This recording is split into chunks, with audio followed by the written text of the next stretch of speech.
नमस्कार दर्शकों। बाबा रामदास जी, आपका बहुत-बहुत स्वागत और बहुत-बहुत बधाई, क्योंकि आपने ही बस एकमात्र रहे जो हरियाणा इलेक्शन पर जिसने सटीक विश्लेषण दिया था कि भाजपा जीतेगी। वरना बाकी सारी दुनिया कह रही थी कि कुछ लोग तो ये भी कह रहे थे कि कांग्रेस की आंधी है, सुनामी है और हवा चल रही है। मतलब सब कुछ था उनका कि या तो कांग्रेस की 50 सीट आएगी या 60 आएगी या 70 आएगी।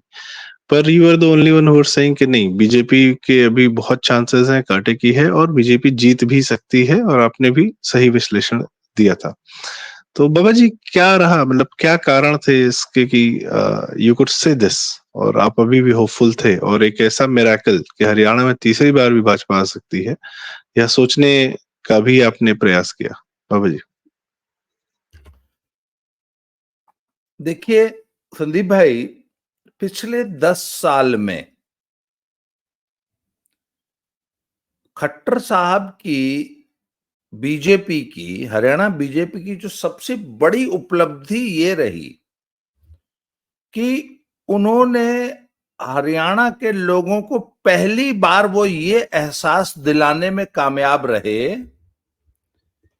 कि ये पूरे हरियाणा की सरकार है। मतलब हरियाणा में जितने भी वर्ग हैं, जितनी भी जातियां हैं, जितने भी सोशल ग्रुप्स हैं, सबकी सरकार है। जबकि इससे पहले हरियाणा के लोगों में ये एहसास कूट कूट के भरा हुआ था कि हरियाणा तो जाटलैंड है, जाटों का प्रदेश है, यहां जाटों की सरकार है, यहां पे सभी संसाधनों पे, हर चीज पे सिर्फ जाटों का हक है। ये एक जनरल सेंटिमेंट था। खट्टर साहब अपनी ईमानदारी के लिए कुख्यात थे। मतलब मैं तो खट्टर साहब से मिल के आया हूं, पर्सनली मेरी बात हुई तो मैंने उनसे पूछा, लोकसभा चुनाव से पहले की बात है ये, मैंने उनसे पूछा कि खट्टर साहब, हरियाणा में खर्ची और पर्ची का मुद्दा बहुत चल रहा था उन दिनों, तो मैंने कहा आपने ये ट्रेंड कैसे बदला कि नहीं, ईमानदारी से मेरिट पे नौकरी मिलेगी।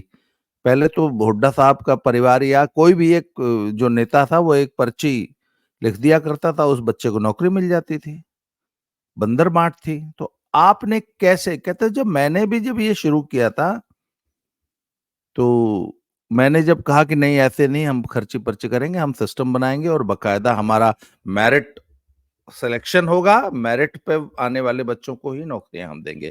तो कहते मेरे प्रदेश में मेरे मंत्रिमंडल और भाजपा के एमएलएज ने, कार्यकर्ताओं ने इसका बड़ा जबरदस्त विरोध किया था कि अच्छा ऐसे कैसे बांट देंगे हम नौकरियां, 20-20 लाख रुपए में एक बिकती है, आप जो है कैसे कैसे फ्री में, हमारा कैसे होगा, हम कैसे अपने लोगों को संतुष्ट करेंगे। उन्होंने कहा कुछ नहीं, नो। और कहते हैं मुझे भयंकर विरोध के बावजूद मैंने इस सिस्टम को लागू किया। और उसके बाद जो किसी भी प्रदेश में सर सबसे बड़ा एक उद्योग होता है ट्रांसफर पोस्टिंग उद्योग, और 25,000 करोड़ का उद्योग होता है सिर्फ मनपसंद ट्रांसफर पोस्टिंग का। एक तो ट्रांसफर पोस्टिंग वो होती है जहां मलाईदार पोस्टिंग के लिए पैसे दिए जाते हैं, वो अलग होता है।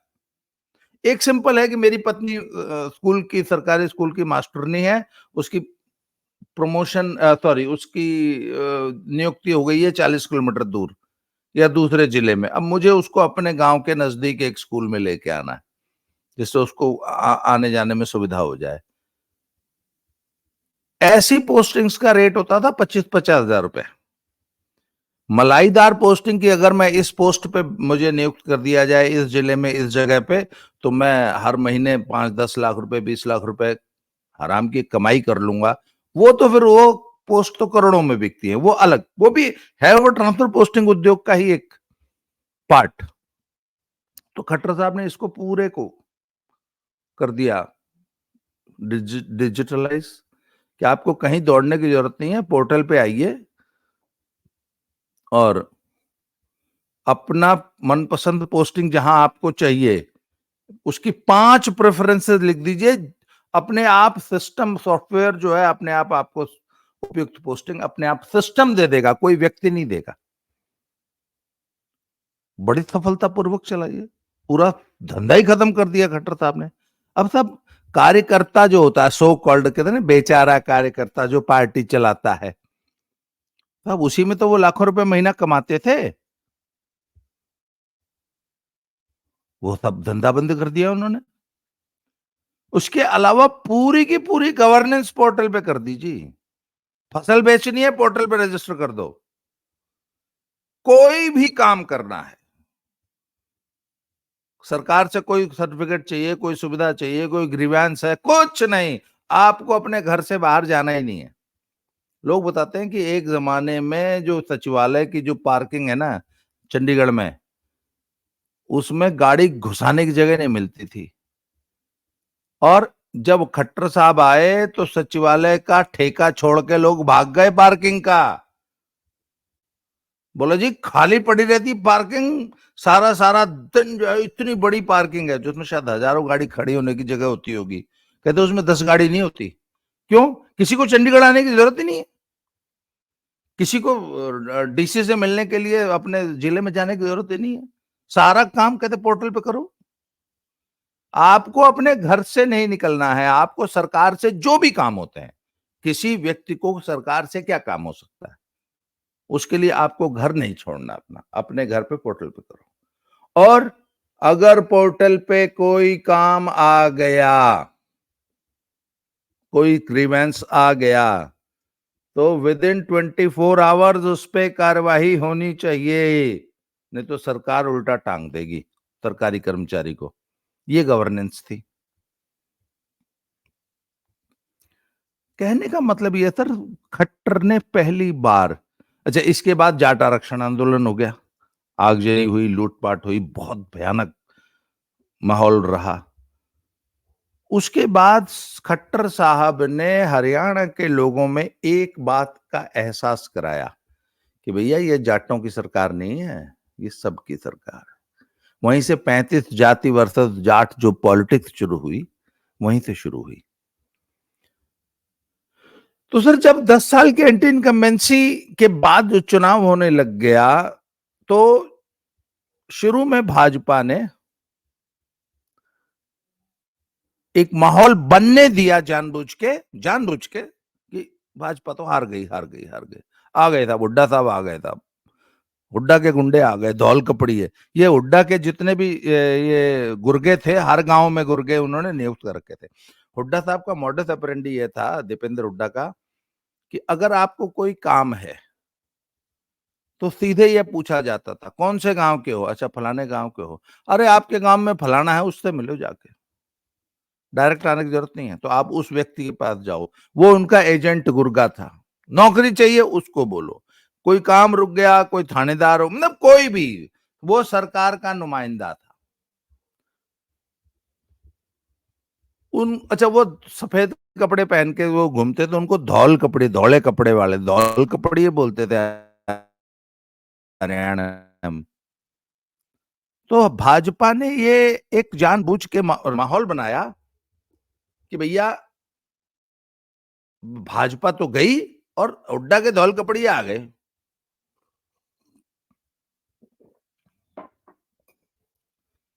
तो उसके बाद भाजपा ने बहुत स्मार्टली ये मैसेज करना शुरू किया कि भाई अब तो जाटों का राज आ गया, 35 जात का राज तो गया, जाटों का राज आ गया। अब सब ये एक फोबिया बन गया। कल मैं अभिषेक तिवारी जी के साथ था जयपुर डायलॉग्स पे, तो उन्होंने एक बड़ा मजेदार वो दिया कि जैसे यूपी में बोला गया आ रहे हैं अखिलेश, तो लोगों ने इसको एक थ्रेट के रूप में लिया, एक धमकी के रूप में, आ रहे हैं चिंता मत करो। और आपको ध्यान होगा यूपी के सारे गुंडे बोला आने दो सरकार आने दो, याद है ना वो अब्बास अंसारी, मुख्तार का लड़का, मुख्तार का लड़का, और ये अतीक वाले सब, ये इधर आजम खान वाले सब, और हमारे गांव के जितने गांव गिराव के यादव जी लोग, हम लोग को, मुझे तो याद सर है, मुझे तो फेसबुक पे धमकी देते थे सरेआम। सर खुद अखिलेश यादव, हमने लिस्ट बना रखी है सोशल मीडिया वालों हाँ की, हाँ हाँ और हाँ, बिल्कुल। हम अभी हम निपटेंगे, और ये वो सारी बातें हाँ, कह चुके थे। मुझे याद है सर, मुझे फेसबुक पे लोग कहते थे, गए बुढ़ऊ तुम्हारा नाम सबसे ऊपर है लिस्ट में, तुमको देखेंगे। सर एक चीज और बोलते थे, जैसे ममता बनर्जी का बंगाल में खेला होबे था, तो यहाँ उसको भोजपुरी में लोग बोलते थे खेला होई, कि हम्म। तो अब इस मतलब हम प्रकार उस की वो हिंसा करेंगे। जी सर, आपको मालूम है कि मैं भाई विनेश फोगाट और पहलवान आंदोलन के खिलाफ कितना मुखर हो के मैंने आवाज उठाई है, ये तो आप जानते हैं। और मैं कुछ ज्यादा ही, मतलब लोग क्या करते हैं कि कड़वी गोली के ऊपर शुगर कोट कर देती हैं कंपनियां। मैं वो आदमी हूं कि अगर थोड़ी बहुत शुगर लगी हुई है तो उसको रेगमार से रगड़ के, बल्कि और उसको जो है कड़वे डिप में घोल के, बल्कि अगर मीठी भी, अगर कोई, मैं तो रसगुल्ला भी खिलाता हूं तो उसको नीम के ऊपर से कोटिंग कर देता हूं, कि मैं तो भाई कड़वी बात बोलने के लिए कुख्यात हूं ना। मतलब तो मेरे को बहुत धमकियां आई सर पिछले 2 महीने। आपने ध्यान दिया होगा कि मैंने पिछले 2 महीने विनेश फोगाट और उसके पूरे कबाल के खिलाफ बहुत कम लिखा। आप लोगों ने ध्यान दिया होगा, क्यों? I was under threat sir. मुझे सरेआम बोला गया था कि अगर जीत गई और कांग्रेस आ रही है तो मिनिस्टर बनेगी, प्लस तेरे को तो घर से उठवा लेंगे। कहां तक मैं देखूंगा तो खट्टर तुझे कब तक बचाएगा, ऐसे थ्रेट्स आते थे मुझे, मेरी फैमिली को। तो सर ये अगर अगर मुझे, मैं कहा पंजाब में, जलंधर में, मनाली में या महापुर में बैठा हूं और हरियाणा का एक आदमी मुझे रोहतक में बैठ के थ्रेटन कर रहा है, तो सर तो लोकल जो उसके साथ रोज दिन रात रहता है उसका क्या हाल होगा? क्यों?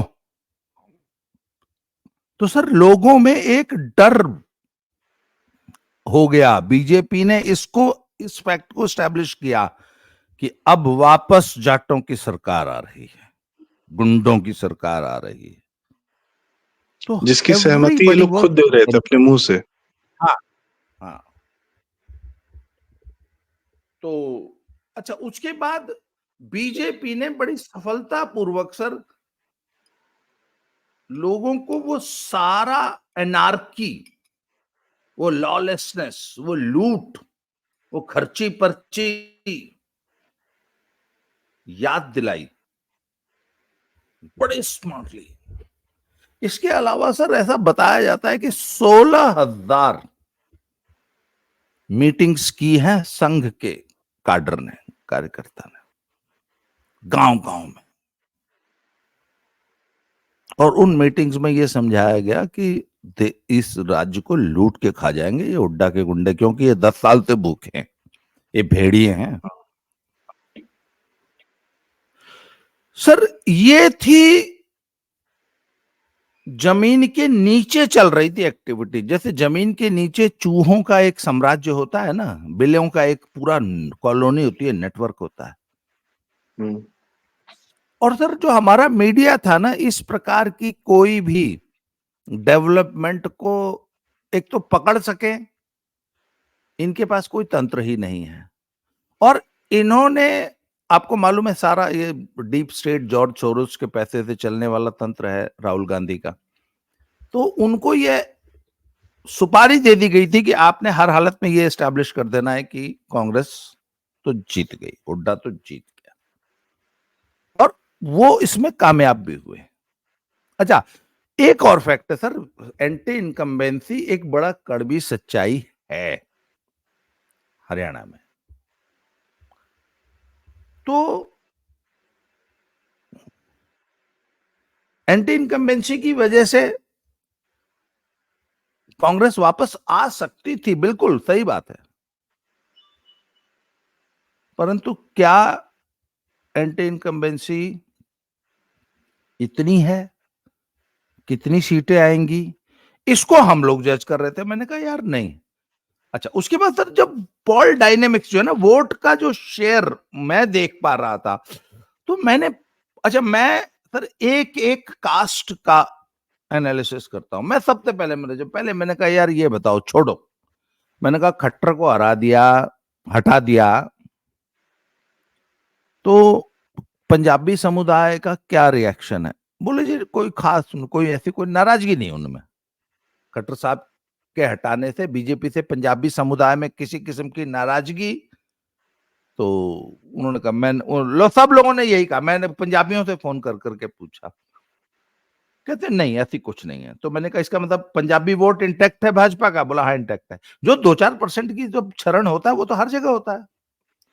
अच्छा, मैंने कहा उसके बाद आ जाओ ब्राह्मण, राजपूत, यादव। तो सर ब्राह्मण, राजपूत, यादव तीनों बहुत जबरदस्त तरीके से भाजपा के से जुड़े हुए थे।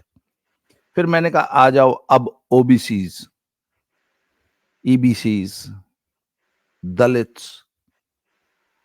तो करते कराते हमें यह समझ में आया कि लोकसभा चुनाव में दलितों में स्पेशली चर्मकारों ने कांग्रेस को वोट दिया था। तो मैंने कहा इस बार क्या पोजीशन है?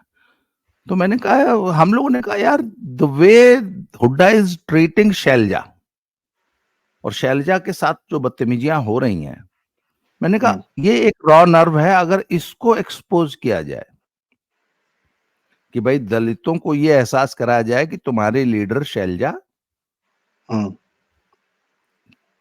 को हुड्डा गलत ट्रीट कर रहा है, और सचमुच कर रहा था, इसमें कोई झूठ, ये कोई झूठा नैरेटिव नहीं था।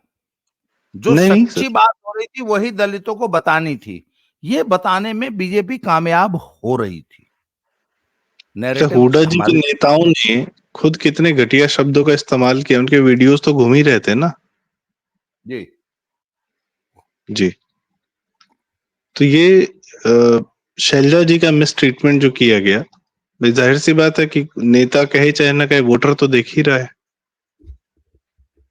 हाँ, और और आप सर बिना एक बात, सत्ता में आए ये कर रहे हो, तो सत्ता में आके क्या करोगे उसका अंदाजा तो कोई भी लगा सकता है। ये सर भी एक फैक्टर रहा सर, बड़ा फैक्टर। बहुत बड़ा, बड़ा नहीं सर, अच्छा। अगर सारे फैक्टर्स को गिना जाएगा और उनका इम्पैक्ट गिना जाएगा कि कांग्रेस को ये चुनाव हरवाने में किसका रोल रहा सबसे बड़ा, तो मैं सबसे ऊपर लिखूंगा शैलजा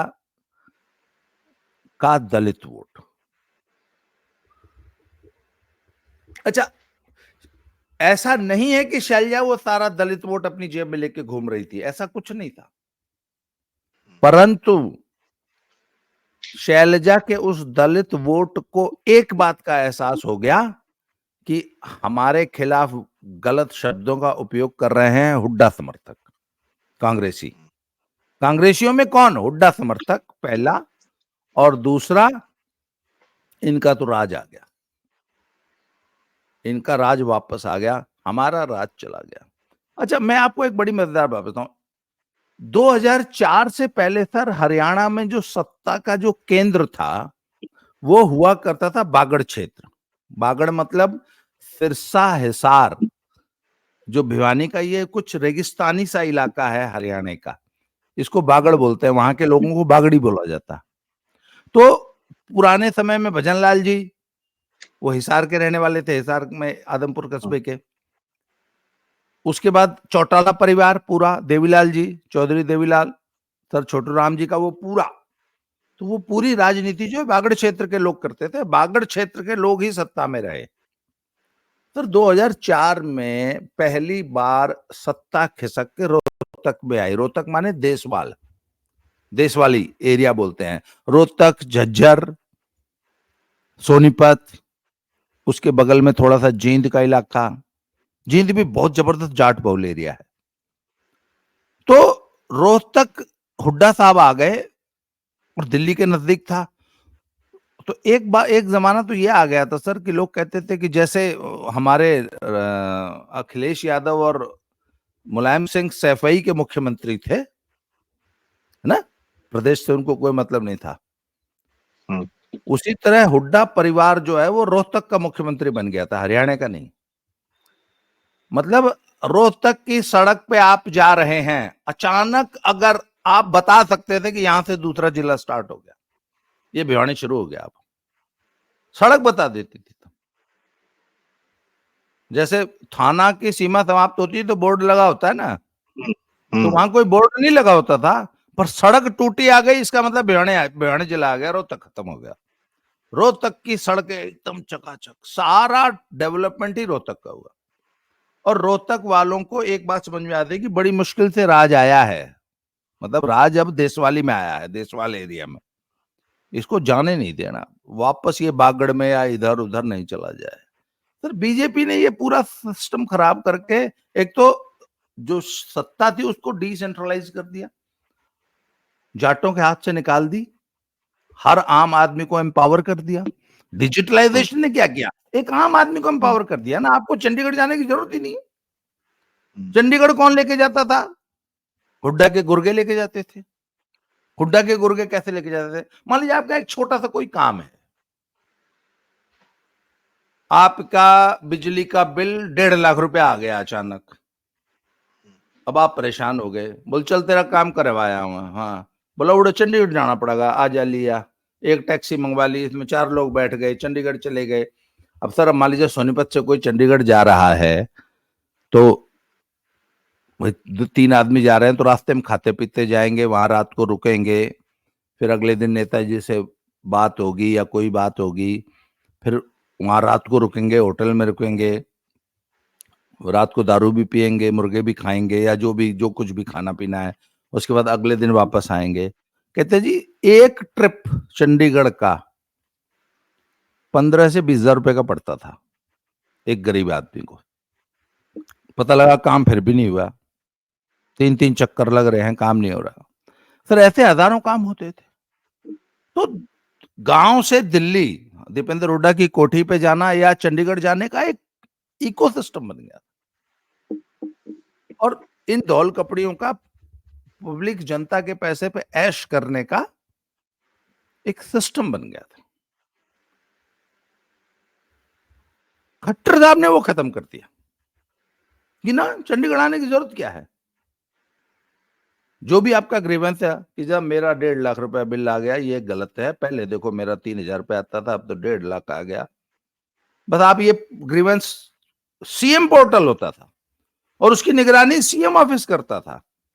अगर पोर्टल पे आपका ग्रीवेंस फ्लैश कर रहा है, जब तक वो निस्तारण नहीं होगा तब तक वो फ्लैश करता रहता था। जैसे किसी गाड़ी पे लाल बत्ती फ्लैश कर रही हो, कहते जीना हराम हो गया था कर्मचारियों का कि हे भगवान अब करें क्या, साला ये कैसे ब्लिंक कर रहा है, ये कैसे हटेगा यहाँ से। सर जीना हराम हो गया था जो जिस काम की तनख्वाह ले रहे हैं वो काम करने में। अब जो भी था सर,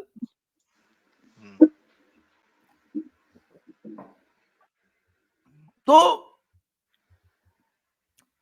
खट्टर साहब ने जो सत्ता एक जगह रोहतक या देश वाली एरिया में विकेंद्रित थी, उसको फैला दिया। अब लोगों को यह हुआ कि यार ये तो वापस सत्ता रोहतक में जा रही है।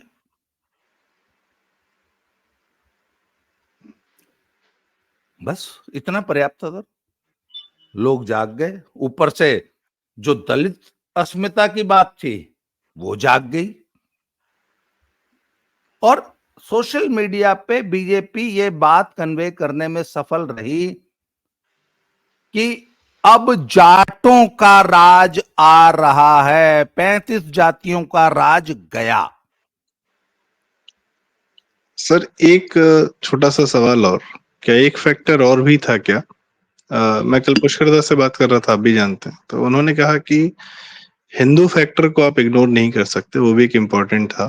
कि जैसे नूह मेवात के दंगे हुए, गुड़गांव में सड़कों पर नमाज पढ़ी गई, और नमाज पढ़ के जो है लोगों ने, फिर वहीं गुड़गांव समाज के ही लोगों ने उस पूरी नमाज पढ़ने वालों को भगाया और वो पता नहीं कहाँ से। और कल आपने भी बहुत इंटरेस्टिंग फैक्ट बताया कि अंबाला में और ये आपके आसपास जागीरदार जो क्षेत्र है कोई, वहां पे सहारनपुर से बहुत ज्यादा डेमोग्राफी चेंज हो रही है।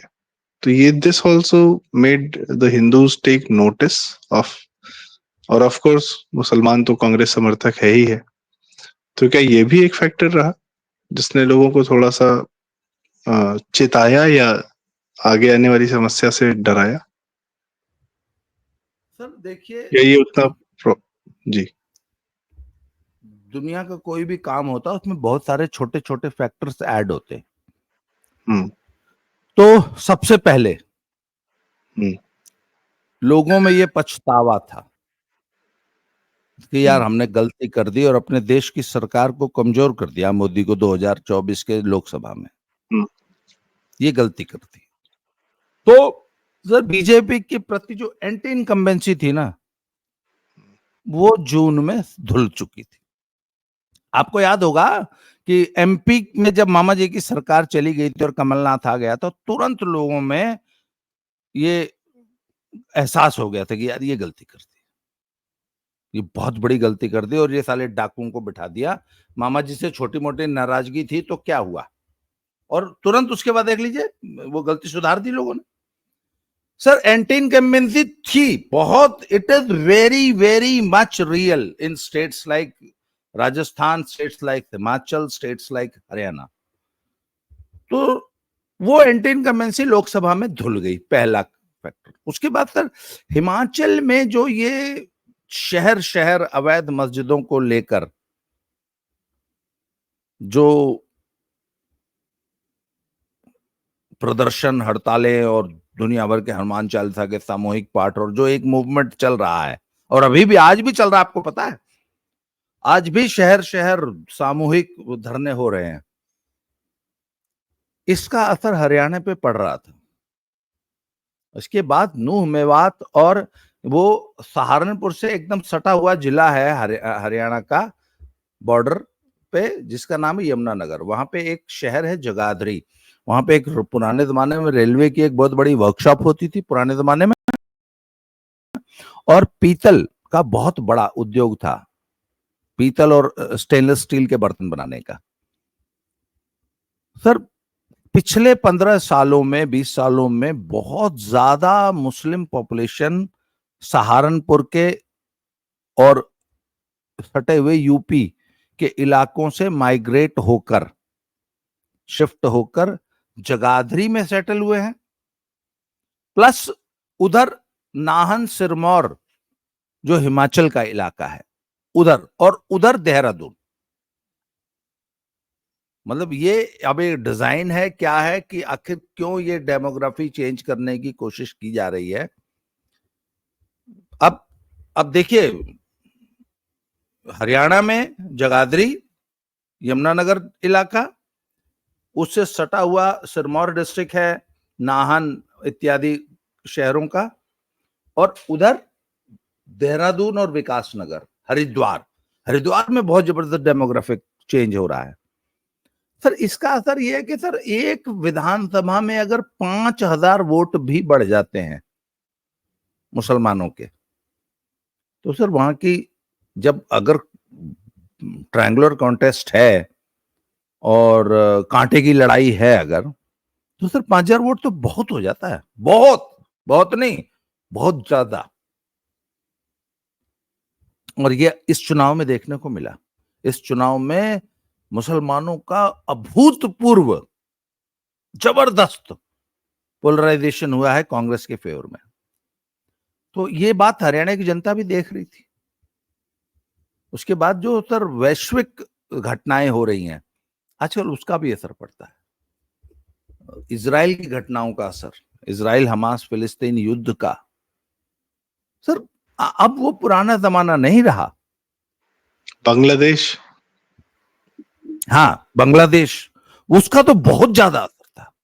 और सर एक बात बताऊं आपको, हरियाणा में आर्य समाज का बहुत व्यापक नेटवर्क है, असर है। आर्य समाज का सबसे बड़ा केंद्र देश में यदि कोई रहा है तो वो हरियाणा रहा है। और आर्य समाजी नेचुरली राइट विंगर हिंदुत्ववादी हो जाता है। सर, घर वापसी का कार्यक्रम आर्य समाज ने ही चलाया था, सबसे ऑल इंडिया शुद्धिकरण का। इस देश में स्वतंत्रता का, स्वराज का पहला नारा ही महर्षि दयानंद ने दिया था। पूरा स्वतंत्रता आंदोलन ही वहां उनकी देन है। मतलब आप ये देख लीजिए ना, 1857 में देश में गदर हुआ था, स्वतंत्रता से प्रथम स्वतंत्रता संग्राम, उसको दबाने में लगभग 1860 हो गया था। 3 साल में पूरा क्रश कर दिया, कंट्रोल कर लिया वापस अंग्रेजों ने। तो उस वक्त महर्षि दयानंद पूरी तरह देश में सक्रिय थे। और 1875 में तो आर्य समाज की स्थापना कर दी थी उन्होंने। 1875 का है शायद, आई रिमेम्बर करेक्टली, यस। तो महर्षि दयानंद ने अंग्रेजों के खिलाफ 1875 से पहले 70 के आसपास अपनी सभाओं में बोलना शुरू कर दिया था कि हमें स्वराज चाहिए, हमें अंग्रेजों का राज नहीं चाहिए, अंग्रेज हमें, हमारे देश को लूट रहे हैं। तो सर आर्य समाज की जड़ें हरियाणा में बहुत गहरी हैं। अच्छा, इसके बाद सर जो जो 16,000 मीटिंग्स संघ के कार्यकर्ताओं ने हरियाणा में की, अच्छा, हमें संघ के कार्यकर्ताओं से फीडबैक मिल रहा था कि संघ बहुत जबरदस्त तरीके से सक्रिय है।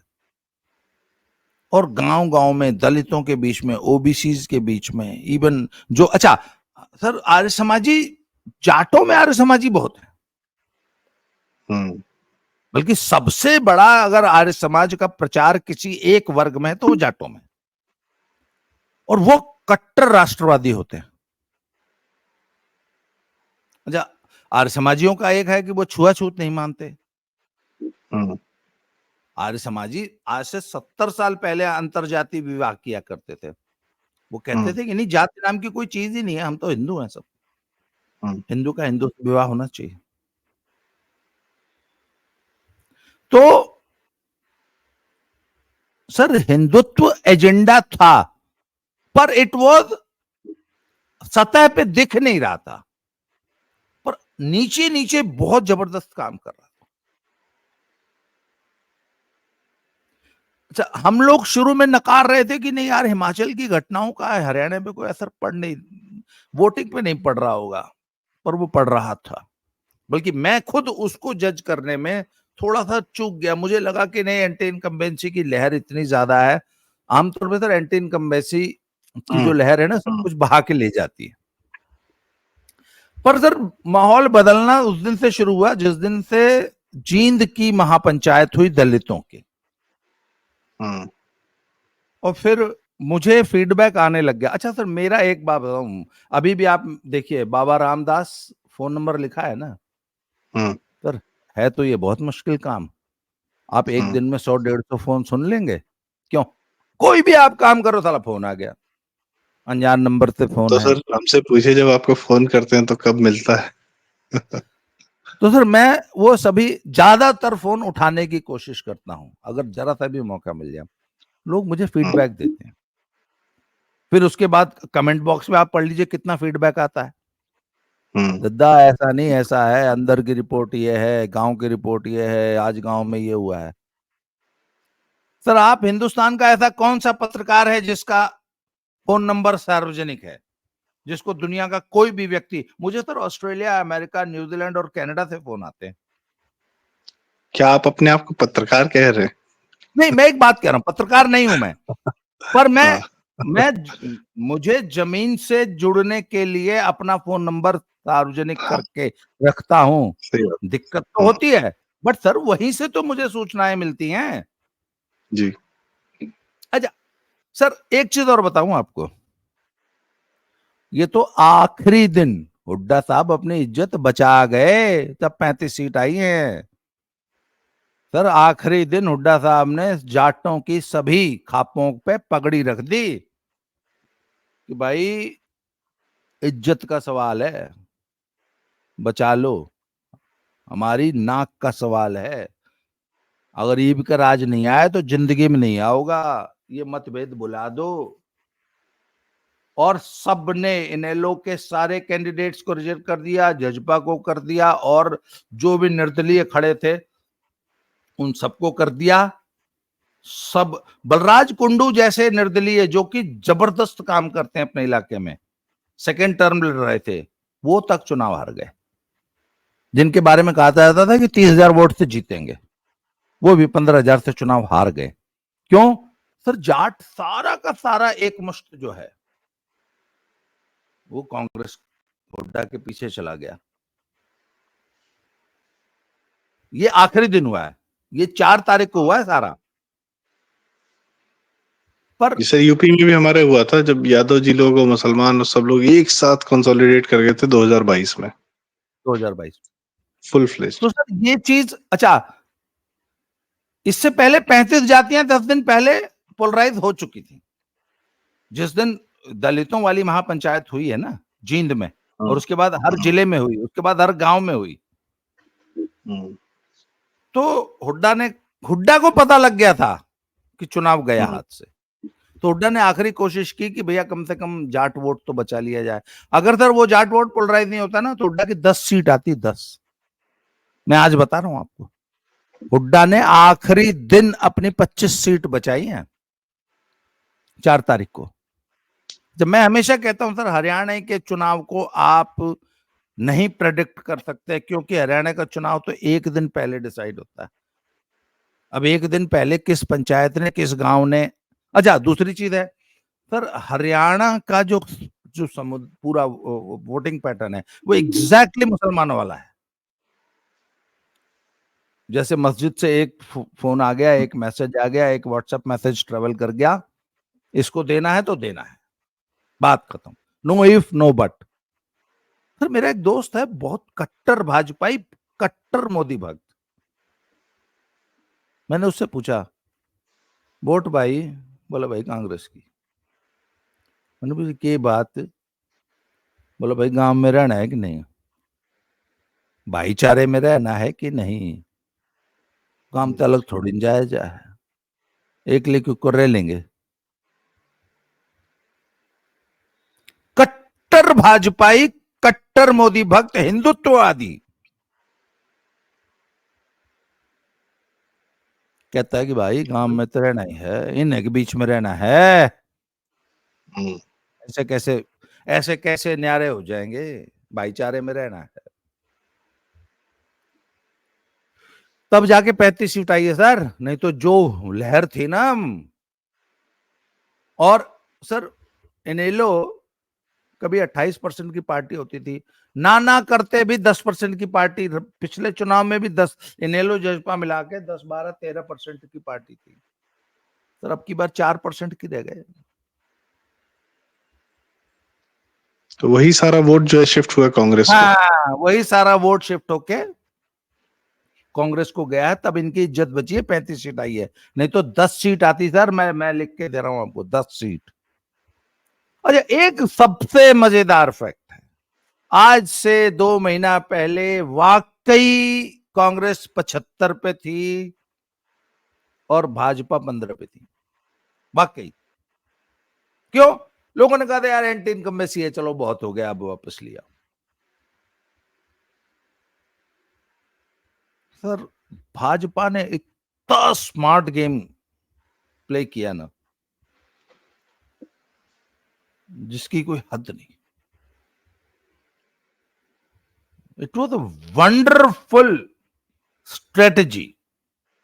भाजपा ने कांग्रेस के लिए रेड कारपेट बिछा दिया, आओ जी आओ, आओ जी सत्ता में मैं जाओ। सर आपको याद होगा 6 महीने से एक बात कह रहा था, मैंने कहा भाई जो खट्टर साहब ये 35 जात का जो दे गए हैं ना कॉम्बिनेशन भाजपा को, मैं हमेशा एक ही बात पूछता था जब मैं अपना एनालिसिस लोगों से फीडबैक लेता था। मैंने हाँ भाई क्या हाल है, बोला जी न्यो है। मैंने बोले यार 35 जात का वो कॉम्बिनेशन टूट गया। बोले हाँ जी एंटी इनकम में सिम टूट गया। मैंने बोला अच्छा। बोले जी तो सारे वोट दे हैं उड्डन, सारे, मतलब हर जात से थोड़ा थोड़ा वोट सबसे मिल रहा है। सर बीजेपी ने 10 दिनों में वो सारा जो 35 जाति की युति थी, और इसमें प्ले किया 2 रोल। पहला कि जाटों का राज वापस आ गया, हुड्डा के गुंडों का राज वापस आ गया। तो पहले लोगों को था अरे भाई 35 जात की सरकार है, सर खट्टर की सरकार 35 जात की सरकार मानी जाती थी, बोले फिर जाटा की आ गई। ये फैक्टर। दूसरा शैलजा खर्ची पर्ची, बस इतना पर्याप्त होता। फिर उसमें सर हिंदुत्व का एक बहुत जबरदस्त अंडर करंट थी, वो सड़क पे बाहर दिखाई नहीं देती थी। It was an under current. अच्छा मुझे एक बात बताइए ना कि जो भाजपा या जो आरएसएस या जो हिंदू संगठन हिमाचल में ऑर्गेनाइज कर सकते हैं हर शहर में एक प्रदर्शन जिसमें 5-10 हजार हिंदू इकट्ठे होके एक सही चीज का आग्रह कर रहे हैं, वो हरियाणा में भी तो कर सकते थे, पर नहीं। तो बहुत स्मार्ट प्ले किया है बीजेपी ने। अंडर सर हर चीज, ऊपर तो कुछ दिख ही नहीं रहा था, it was an under current. Sir under current करने के लिए फिर आपको जमीन से, सर हमारी आज की रिपोर्टिंग की जो सबसे बड़ी प्रॉब्लम है ना सर, इलेक्ट्रॉनिक और प्रिंट मीडिया की, सर सड़क पे उतरने का।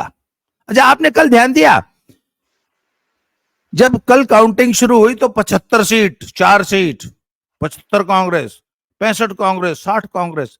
2 घंटा तक इन्होंने अपने फर्जी आंकड़े चलाए, उसके बाद हूबहू इलेक्शन कमीशन के आंकड़ों पे आ गए। क्यों? जैसे है मामला पलट गया। हाँ, क्योंकि पहले जो टीआरपी लेनी थी 2 घंटे में ले ली, क्योंकि इनकी ग्राउंड रिपोर्टिंग तो थी ही नहीं। जैसे ही इलेक्शन कमीशन ने आंकड़े अपडेट किए, सारे चैनल्स ने इलेक्शन कमीशन का आंकड़ा लेके बैठ गए, ओ भाई भाजपा बहुत आगे चल रही। तो इनकी तरफ, इनके पास ग्राउंड पे कोई रिपोर्ट ही नहीं है, ये सिर्फ पब्लिक। तो जितने एग्जिट पोल थे वो ये मान के चल रहे थे चलो यार पब्लिक परसेप्शन तो ये है। मेरे को याद है मैं, अनिल सिंह जी और ज्योतिर्मय वाले हरिमोहन भाई एक वीडियो कर रहे थे, तो अनिल सिंह जी ने, आज मैं अनिल सिंह जी का भी आपके बाद उनसे ही बात करूंगा, मैं पूछूंगा कहाँ गल तो एग्जिट पोल बहुत कहत ला इतना जने बोला तुम झूठ थोड़े न बोलत हैं। मैंने कहा ये फर्जी एग्जिट पोल है, कोई इनके पास आंकड़ा नाम की चीज ही नहीं है, ये सिर्फ परसेप्शन पर रिपोर्टिंग कर रहे हैं। सर परसेप्शन पे रिपोर्टिंग नहीं करते, ये परसेप्शन बनाते हैं, ये अपना एजेंडा लेके निकलते हैं दिल्ली से, जब जाके ये माहौल बनाना है। हाँ तो ये उसी अच्छा एक बात बताइए ना, छत्तीसगढ़ में, एमपी में और राजस्थान में भी तो ये गुजरात बना रहे थे और सरकार बना रहे थे, और बोलते क्या थे, ने ग्राउंड पे ऐसा देखा है, हो ही नहीं सकता, ऐसे कैसे हार गए, मैं देख के आया हूं। अबे क्या देख के आया तू? हमने ग्राउंड पे उतरते, हम नहीं देख के आते, क्या देखता है तू ग्राउंड पे? सर एक बात बताइए, चुनाव के 15 दिन पहले तुम उतर के सड़क पे पूछ रहे हाँ जी क्या माहौल है, हाँ जी क्या माहौल है, और वो भी ऐसी जगह पे जहां जानते हो कि कुछ लोग वर्बल ज्यादा हैं और कुछ लोग शांति से अपना काम करते हैं। तो शांति वाला तो वैसे भी अपना शांति से ही बात बताएगा ही नहीं कि मुझे क्या करना है। जनता भी तो समझदार है ना सर, बोलेगी कुछ और, वोटिंग देगी कुछ और, क्या दिक्कत है? तो जो तुमने सुन लिया वही सच थोड़ी है। ऑब्जर्वेशन भी तो किसकी बात होती है ना, कि एक्चुअली क्या चल रहा है, कौन अपने जीवन में क्या अनुभव कर रहा है। खैर, पर सर तो मैं इस पूरे इलेक्शन में अगर किसी एक व्यक्ति को क्रेडिट देना होगा, लोग मोदी जी को दे रहे हैं, लोग योगी जी को दे रहे हैं, लोग दुनिया भर को सबको दे रहे हैं, सर मेरे लिए it was Manohar Lal Khattar who made the strategy to win Haryana back 3 years ago। 3 साल पहले, बल्कि उन्होंने जो सर फॉर्मूला दिया है ना 35 जात वाला, कहने का मतलब जो एक डोमिनेंट कास्ट है जो हमेशा सत्ता में रहती है, या जिसको ये गुमान है कि हम ही, सिर्फ हमको सत्ता का हक है, शासन करने का हक है, उसके सामने बाकी पूरे वोट बैंक को पोलराइज कर दो। एक उनके सामने, जैसे यूपी में यादव और मुसलमान के सामने, महाराष्ट्र में मराठा के सामने,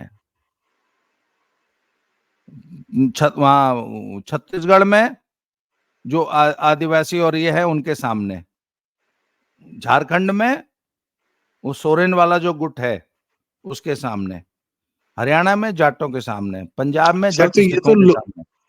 ये तो लोकतंत्र, असली लोकतंत्र तो यही हुआ ना सर। यही है। कहाँ एक वर्ग और कहाँ 35 वर्ग। तो बिल्कुल। 35 वर्ग को भी तो सत्ता में अधिकार है कि नहीं है? तो सर आप देखिए ना कि पहला चुनाव तो मोदी लहर पे जीता गया था, दूसरा चुनाव 35 जात पे ही जीता गया था, ये तीसरा चुनाव जीत लिया सर 35 जात पे। इसका मतलब ये स्ट्रेटेजी कामयाब है राजनीति में। सर जनता तक हाँ लोकतंत्र पहुंचा देने वाली स्ट्रेटेजी जो है जबरदस्त कामयाब है, जी। हर जनता तक। जैसा आपने बताया कि जो उनकी सर्विसेज रही वो हर जनता को मिली ना, मोदी जी की स्कीम से, जो स्कीम से सबको मिली। तो और जाहिर सी बात है, पॉलिटिक्स में हिस्सा, सत्ता में मेरा भी अधिकार हो, इसका एहसास भी होना पर्याप्त है सर।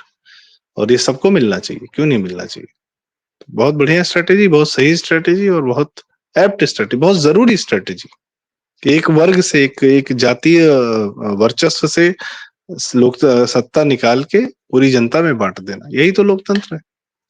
और हरियाणा ने ये करके दिखाया। तो बाबू जी बहुत बहुत धन्यवाद, आपने बहुत डिटेल में अपना पूरा जो है 3 साल 2 साल का पूरा अनुभव, जो आप डेली फोन पे बात कर रहे हैं, फीडबैक ले रहे हैं, कल उसको परिणामों में भी हमने देखा, उसको आपने अपने इस 40 मिनट के वीडियो में, 45 मिनट के वीडियो में पूरा समेट दिया। और मुझे नहीं लगता कि इससे बेहतर एनालिसिस कोई भी कहीं से भी दे पाएगा। तो बाबू जी बहुत बहुत धन्यवाद आपका। आपने थैंक यू हरियाणा समेट के हमारे सामने 45 मिनट में परोस दिया। Thank you so much. और दर्शकों से रिक्वेस्ट, कृपया चैनल लाइक करें, सॉरी वीडियो लाइक करें, शेयर करें। बहुत जरूरी एनालिसिस की है बाबा जी ने, पूरा तन मन धन अपना ऊर्जा एनर्जी समय सब लगाकर। और ये चैनल जरूर सब्सक्राइब करें हमारा बाबा की खरी खोटी। Thank you so much. प्रणाम, नमस्कार, जय श्री राम। राम राम जी, जय श्री राम, जय जय श्री राम।